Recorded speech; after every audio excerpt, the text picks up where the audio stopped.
Hey, welcome back, everyone, to another exciting episode of Primetime News. We have eBay and USPS updates. The Primetime Crime Series is busy again. We have another area of collectibles that CGC is going to get into grading. So you definitely want to make sure you are on the lookout for these when you're outsourcing. But first, we have to turn our attention to another crazy story from Goodwill. All right, so this is the second week in a row in which I'm leading with a story of a woman who walked into a Goodwill thrift store, purchased an art item for cheap, and then realized later that it's worth a lot of money. Now, I'm going to let you in on my inside secret on how to find these items that are worth a lot of money, these art items at the Goodwill thrift store. But first, let's have these newscasters show you exactly what was found.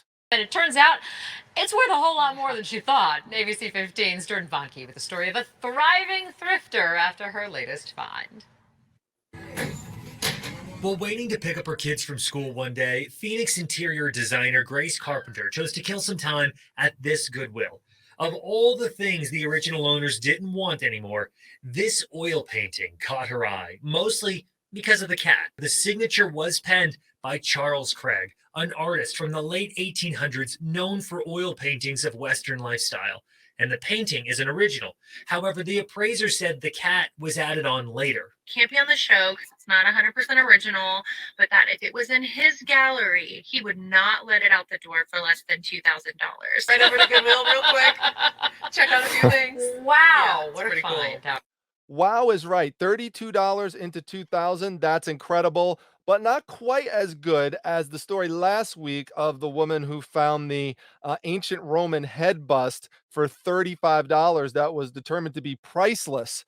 And is she got a finder's fee for it, and it's going to be on display in museums and stuff, and it's on its way back to Germany. But so $32 for this one, $34.99 for the other one. So I'm saying, based on these two stories, granted, it's only two stories, but go and look in a Goodwill thrift store for art items between $30 and $35. And you never know, you might find something worth thousands of dollars. All right, now in some eBay news this week, they sent out an email to all of us letting us know the exciting news that they redesigned the seller center. Yay! They redesigned the seller center. Oh my gosh, everyone, let's go take a look. Well, wait. So what? Like, no one cares. No one cares. No one even really goes to this anyway. You know, when people heard about this, they thought it was the seller hub, we all go to manage our accounts that might have been redesigned. But, it definitely looks streamlined and stuff, and it looks nice and crisp. But, again, I really don't think that many people care. Do you? Yeah, there should be one on the bottom. Grab it now. Whoops, I think we sold something. Oh, oh my God. Oh my God. Look at this. I sold the Shogun for $800.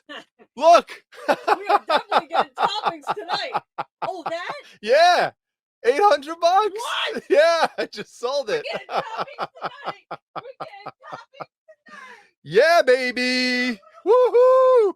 $800 sale right there. That's so awesome. Yeah, wow. Oh my gosh, that's crazy. That just happened on a little break.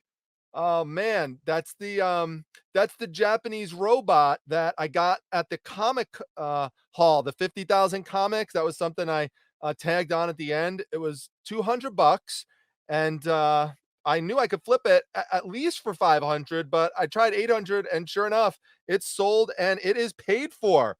Where's it going? Let's see. Wow. Oh my gosh, that's insane.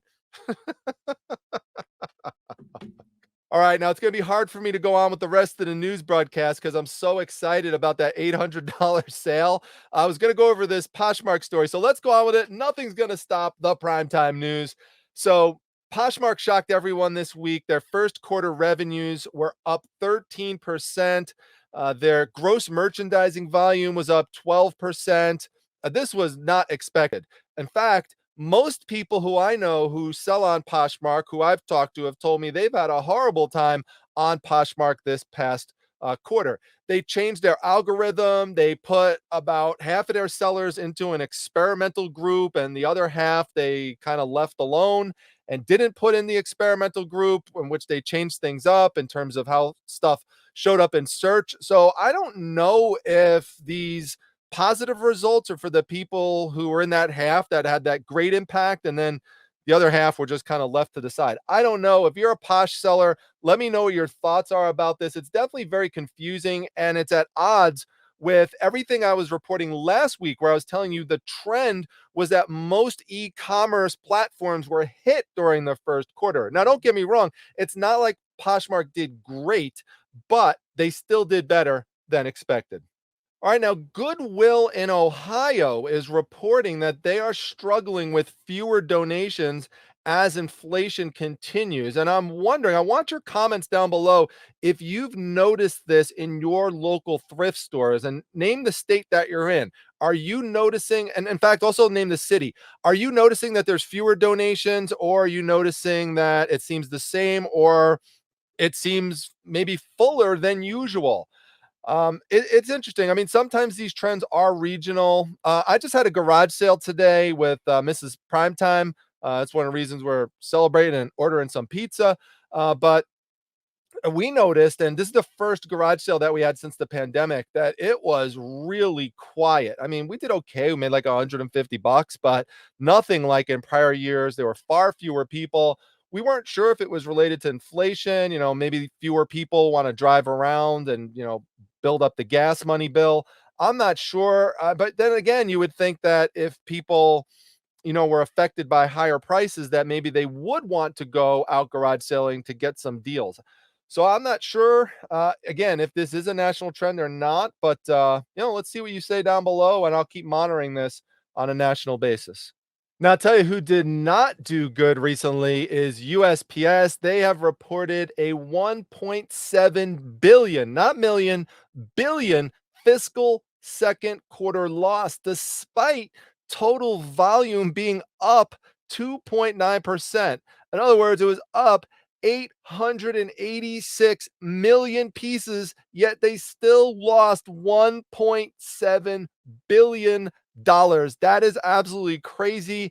And that is because of the total mismanagement of the post office over the past decade or so, and just ridiculous rules that were put in place that required them to pay in advance for health insurance and retirement and all sorts of things. Now, that has been addressed through a recent bill. However, that's not gone into effect yet. So we will see once it starts having its impact on USPS, if they actually start turning things around.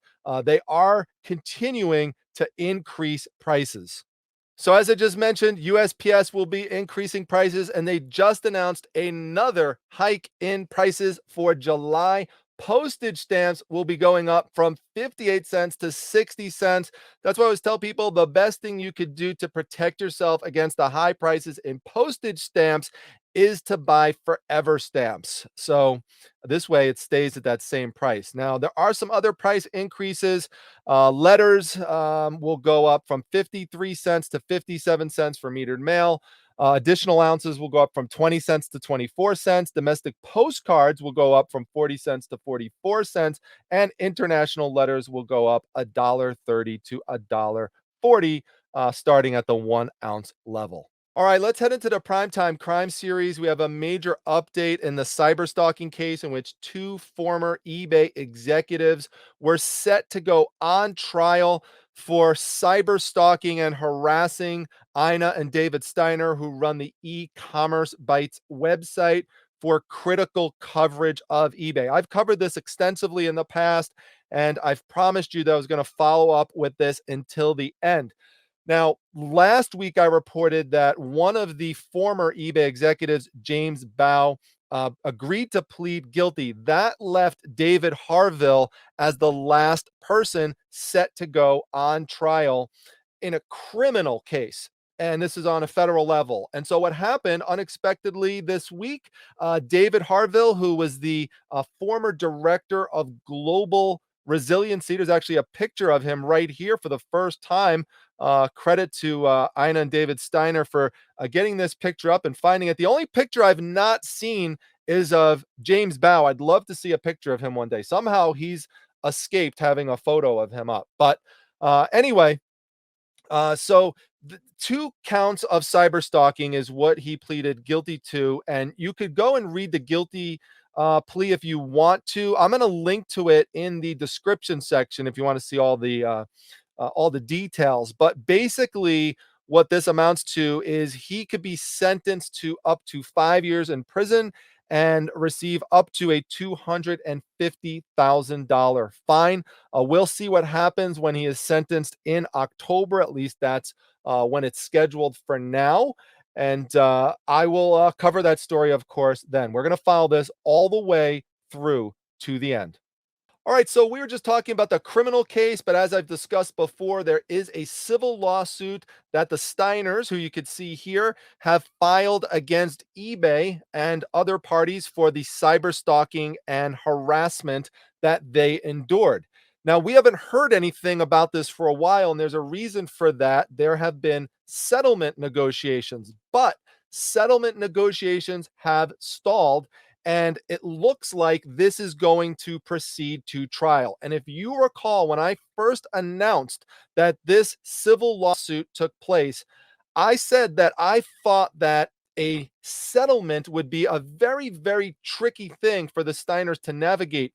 The reason that I say that is because in most instances where there is a civil settlement, the party that is accused typically likes to have it in the settlement that they agreed to no wrongdoing, and they put out a press release that says, we just wanted to, move past this, and we wanted to avoid protracted litigation, and we've admitted to no wrongdoing. I just don't see, given what happened here, how that in any way could ever be an acceptable solution in a legal settlement. eBay is going to have to admit to wrongdoing, in my view. That's just my personal opinion, for this to have any kind of satisfactory solution, whether that's in a settlement or if that's in an actual civil judgment, which is really what I hope to see. I think that this needs to go full steam ahead into court, and we'll see what happens when all the evidence comes out. All right, now speaking of lawsuits, another lawsuit in the works has had a significant development. Nike, as I've talked about before, has sued StockX. Now, I covered this on a prior primetime news broadcast, and I told you that the reason why Nike sued them was because they were upset that StockX, which, by the way, if you don't know about StockX, they are a company that allows you to send sneakers into them, and then they claim that they will be able to authenticate them, and that then they will basically serve as the middle person to make sure that everything's legitimate, to protect the market. And basically a lot of really high priced shoes are sold on that platform. But the reason why Nike got involved originally was because StockX was selling these NFTs. If you're not familiar with NFTs, they're non-fungible tokens. It sounds like all fancy language, but basically what it means is they're digital images. They're digital images, in this case, of sneakers and of Nike sneakers. And Nike, rightfully, in my opinion, was upset that StockX was, without their permission, taking their name and their brand and making money off of them selling these digital sneakers. So yes, that actually means they're not real sneakers. They're pictures of sneakers, and that's what they were selling.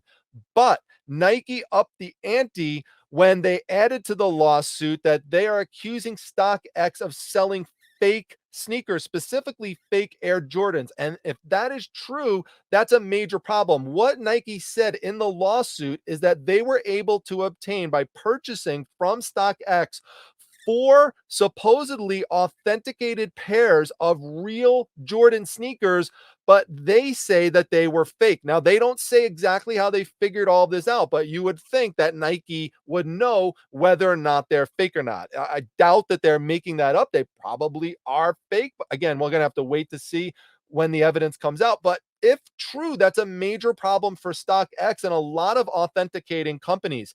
I talked about recently a major case in which a guy was defrauding a whole bunch of people out of hundreds of thousands of dollars by selling fake sports memorabilia that was supposedly authenticated by these, major auction companies.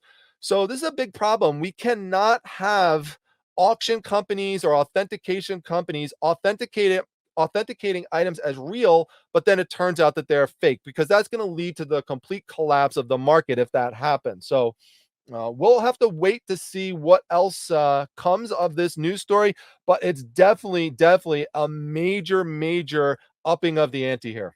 All right, now check out this crazy USPS crime story. This comes from Marblehead, Massachusetts. There's a postal worker there who stole $18,000 in USPS funds. Now, how did he do this, and how did he get away with this for so long? Well, basically, what he was doing is, he was at the counter, he was selling stamps, and he was selling money orders. And what he did was he just voided the transactions afterwards, so it looked like there was actually no sale. And then he just pocketed the money, and he just kept doing this and kept doing this and kept doing this.